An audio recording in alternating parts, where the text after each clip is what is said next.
sat at the dining table, a notebook spread open before her. She sketched lightly, her pencil creating hearts and looping lines that circled around the name Paul. A small group photo of the church youth group sat beside her, with one face discreetly highlighted. Her cheeks flushed as she sighed dreamily, lost in thought. In the background, Jonah peered around the doorframe. His mischievous grin widened as he caught sight of her doodles. "What's Ruthie so secretive about?" he wondered, already plotting a scheme.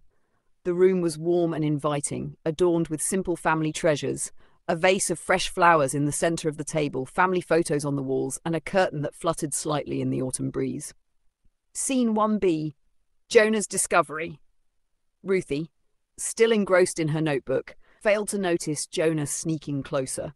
His bare feet made no sound as he tiptoed behind the doorway, craning his neck to get a better look. A glint of sunlight from her pencil betrayed her scribbles, and Jonah's eyes lit up when he caught sight of the hearts and loops circling Paul's name.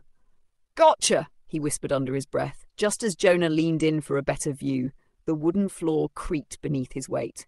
Ruthie froze. "Jonah!" she snapped, slamming her notebook shut.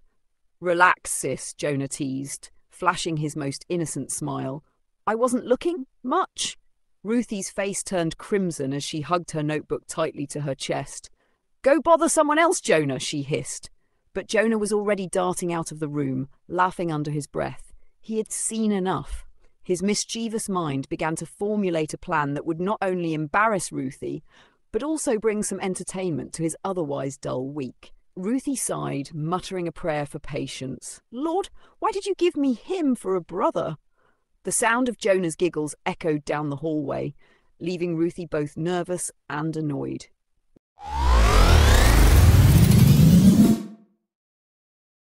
The next morning, Jonah lounged on the living room couch, a sly grin plastered across his face as he scrolled through the youth group chat. The group was usually filled with updates about upcoming events, prayer requests, and the occasional meme. Today, Jonah planned to spice things up. He tapped on the chat box and typed, "Hey guys, I think we should all pray for Ruthie SIMBI. She's super nervous about something big and needs courage. Let's keep it a surprise though. She doesn't want anyone to know." Jonah smirked as he hit send, imagining Ruthie's reaction. Almost immediately, his phone buzzed with responses. "Oh no, is she okay? Of course, I'll pray for her. What's going on? Should we do something for her?" Jonah chuckled as he leaned back against the couch, watching the group chat light up like a Christmas tree. People were falling for it, hook, line, and sinker. Feeling particularly pleased with himself, he added another message. "Just pray for her strength. She's about to face something really big."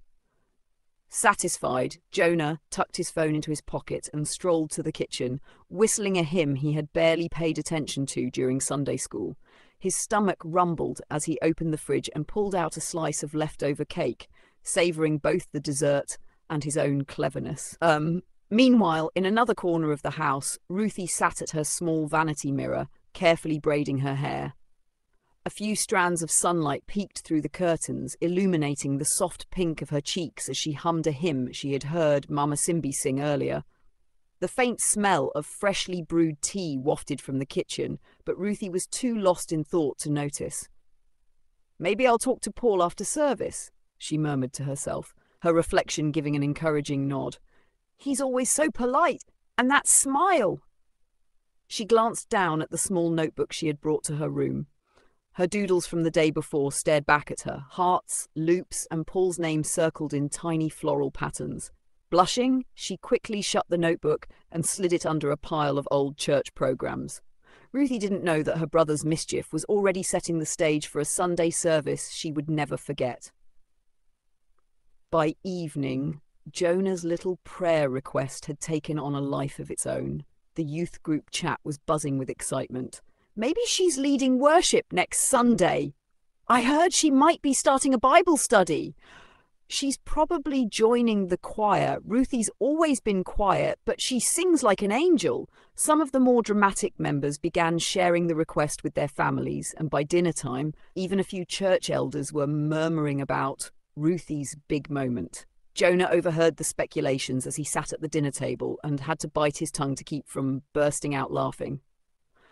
Jonah, why are you grinning like that? Mama Simbi asked, narrowing her eyes suspiciously. She had seen that mischievous look one too many times. Nothing, Mama, Jonah replied, shoving a spoonful of rice into his mouth to stifle his laughter. Papa Simbi, engrossed in planning the next choir rehearsal, barely noticed the exchange. If the choir doesn't get their harmonies right this Sunday, I'll have to give them a special lecture, he muttered, scribbling notes into a well-worn music journal. Mama Simbi raised an eyebrow but let it go, focusing instead on Naomi, who was quietly practicing her memory verse at the end of the table. Jonah couldn't help but smirk as he cleaned his plate. This is going to be epic, he thought. Ruthie, however, remained blissfully unaware. After dinner, she helped Mama Simbi clear the dishes and spent the evening revising her homework. She was too preoccupied to notice Jonah's odd behaviour or the way he kept glancing at his phone with barely contained glee. That night, Jonah lay in bed, replaying the day's events in his head. He couldn't wait to see the look on Ruthie's face when she realised half the church thought she was preparing for some monumental event. He drifted off to sleep, dreaming of the chaos he was about to unleash. In the quiet of her room, Ruthie knelt beside her bed, clasping her hands together. Lord, thank you for today, she prayed softly. Please help me to grow in courage and kindness. And, if it's your will, maybe let Paul notice me a little. Unbeknownst to her, her prayer was about to be answered in the most unexpected way. Sunday mornings at SIMBI Family Church were a blend of sacred duty and unintentional comedy. The choir members, known for their strong opinions and even stronger personalities, had gathered in the sanctuary for their final rehearsal. Papa Simbi stood at the pulpit, his commanding presence silencing the murmurs as he lifted a stack of music sheets. All right, everyone, he began, waving his baton for emphasis. Today we open with It Is Well. Traditional arrangement. No frills, no surprises. Simple, reverent and powerful. Barely had he finished his sentence when Sister Mabel's hand shot up. Papa Simbi, I think we need to move with the times. Add a little flair. Jazz it up, Throw in some syncopation and maybe a drum beat. A collective gasp echoed through the room, followed by murmurs of both approval and dismay. Deacon Obi, the self-proclaimed guardian of traditional worship, folded his arms and frowned. Sister Mabel, have you lost your sense of decorum? This is a church, not a jazz club. You always say that, Sister Mabel shot back, her colourful scarf bouncing as she gestured. I'm just saying we can worship with a little more rhythm.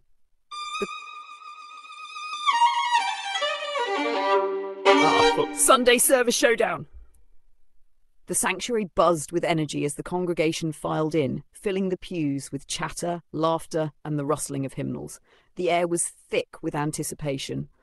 Word had spread about Ruthie Simbi's big moment, and everyone seemed eager to see what it was all about. Ruthie sat stiffly in her seat, her Bible clutched tightly in her lap. Her friend Esther leaned over, whispering, "Whatever it is, just breathe and trust God. You'll do great!" Ruthie opened her mouth to respond, but stopped when Sister Mabel walked past, giving her an encouraging pat on the shoulder. "We're all praying for you, dear," she said with a warm smile.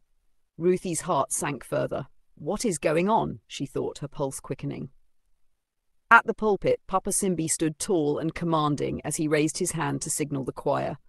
The opening strains of It Is Well filled the sanctuary, a perfect blend of tradition and Sister Mabel's light modern flair.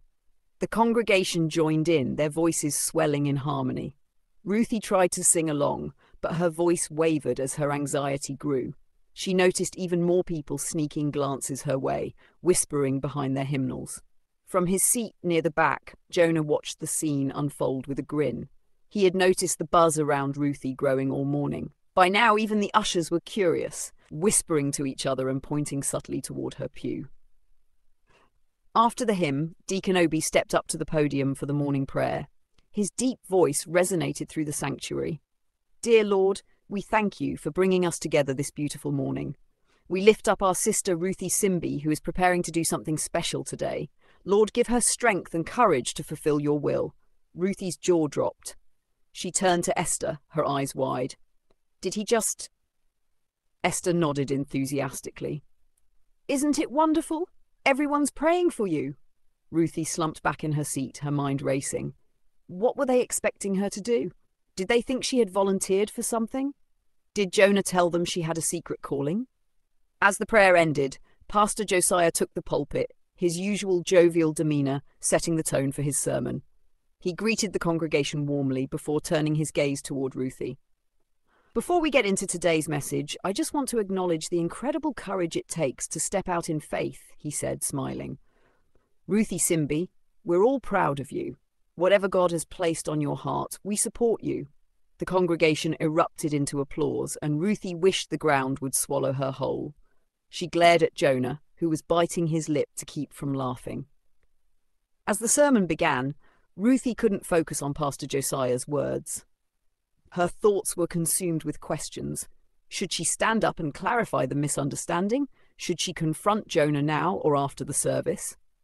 When the sermon ended, Pastor Josiah stepped aside for announcements, giving Papa SIMBI the floor.